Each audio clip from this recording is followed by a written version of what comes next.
Good day. To start with the second part of my interview with Angelo Garcia, I have included in this clip photos of some of his notable pigeons that have contributed to his racing success. I hope you enjoy, and please don't forget to hit like and subscribe to get notifications of more videos I will be uploading. Thank you. And here now is the second part of that interview with Michael. All right. Do you practice any form of motivation when you're doing the races? That's that kind of thing. It's a bit hard because you gotta put a lot of effort with training if you wanna focus on the sprint. Let's get on with the Uh, interview you with gotta toss them Michael. all the time. All right. With my line of work, I start early, and although I finish like around 1 p.m. in the afternoon, I got time, but you got other stuff you gotta do later on. Especially during the winter, you have shorter days. That's right, and plus the kids as well. You gotta pick them up from school.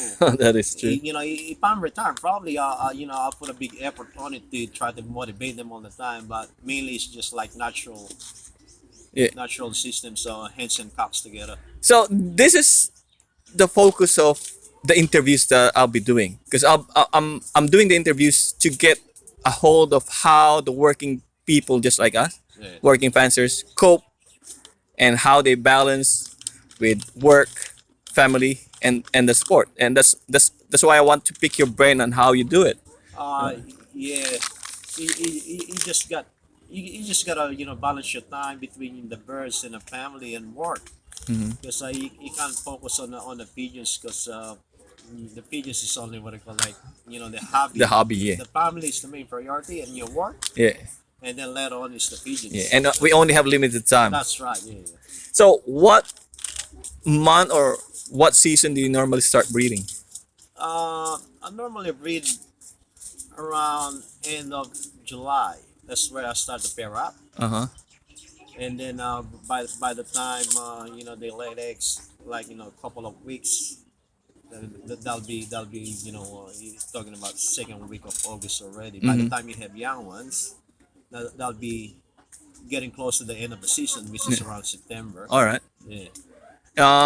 Do they when you pair them? Do they pair naturally by themselves, or do you have do you pick your own pair? Now I pick my own pace. That what I call the one that produced for me.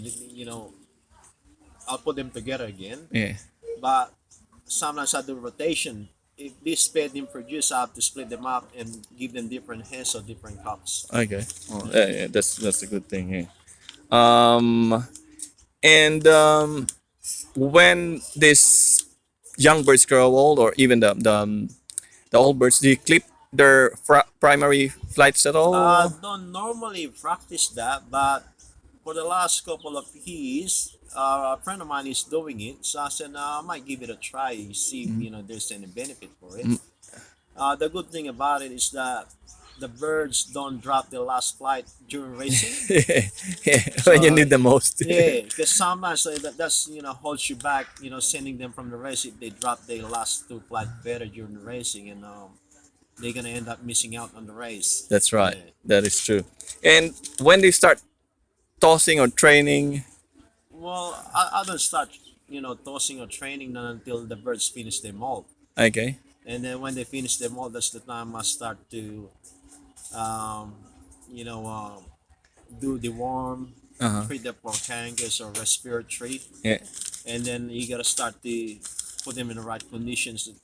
Because I would love to see the birds to do at least 1 hour to 1 hour and a half around the box before you can take them on a toss. All right. But they've already been trap trained by then. Yep, Uh, they should be all good to go. Yeah. okay. Probably one day I'll come back and you can teach me your technique on trap training them. Well, I don't really just some other people what they do they starve the birds so they Yeah. can trap And I know easily. some people who do Yeah. that. But with me, like well, if they want to come in, they come in, but they'll learn eventually. Uh huh. Uh huh. And do you raise cocks and hens separately? I do raise naturally, hens and cock together, Uh-huh. but I only separate them when I started. When they started to what they call to mate, Mm. which is the month of around September, which is the weather is what they call the spring, and they Warmer. started to warm them up. Yeah. So that's the time I split them up for the long ones. Well, now that you mentioned that, going back to breeding, don't you find it hard when you pair them and it's still cool that, they'll just look at each other and not do anything No, and pair straight away? I think end of July should be the best time to Fairly pair warm, between, yeah, warm enough. yeah. Yeah. Okay.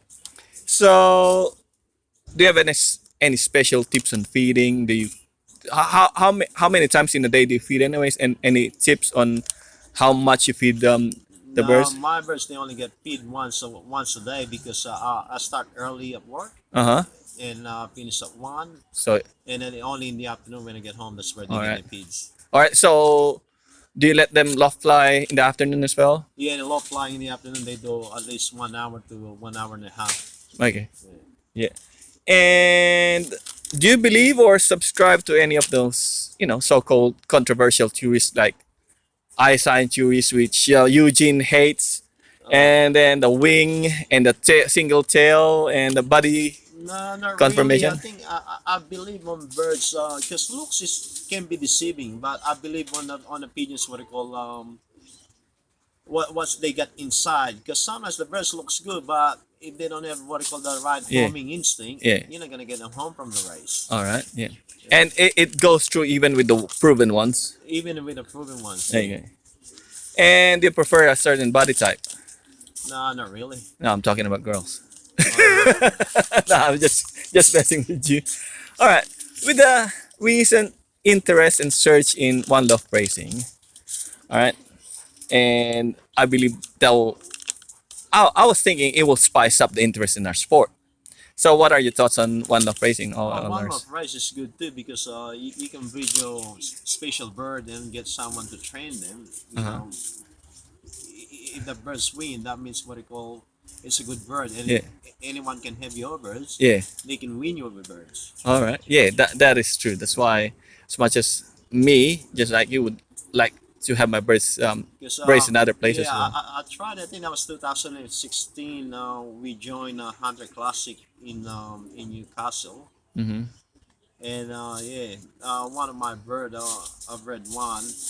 Um, yeah, she done real well. That bird, except on the final, she didn't make it on the day because she got hit by a falcon. Mm-hmm. But Mm-hmm. came back the following day, and that bird produced two double winner Uh huh. and one single winner.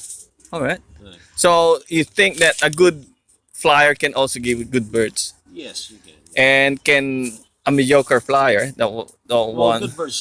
Like if a bird is good and like they get the it's in the line that they could produce winners. Uh huh.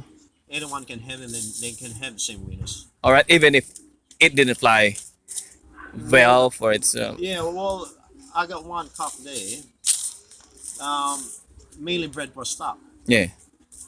and never seen the outside, but Mm-hmm. he produced me my first overall Mm-hmm. Western bed, and I got another one 269, which is he what I call won the section twice. Mm-hmm. The first time I raced him as a yearling, it was half an hour in front Yeah. on Yeah. 120 kilometers. It's a good, eh? And at that time, I got about 8 of them that will win first club, Yeah. all 8 pigeons. And you kept that line. I kept that line, yeah. Yeah, I'm surprised Ramil doesn't have that Well, I one. think it depends. You gotta have patience with them. Yeah, yeah. Well, I know because I've been following your results even when we didn't know each other, right? Yeah. And I know that you're successful, and know that a lot of people have been winning with your birds as well. So yeah, I'm really pleased that I have this time for this interview, and hopefully when I come back to Sydney, we'll catch up again and we'll talk Well, more about yeah, pigeons. Hey, thank you for thank you coming. very much, Michael. Thank you for the Much invitation. appreciated. Okay, thank you.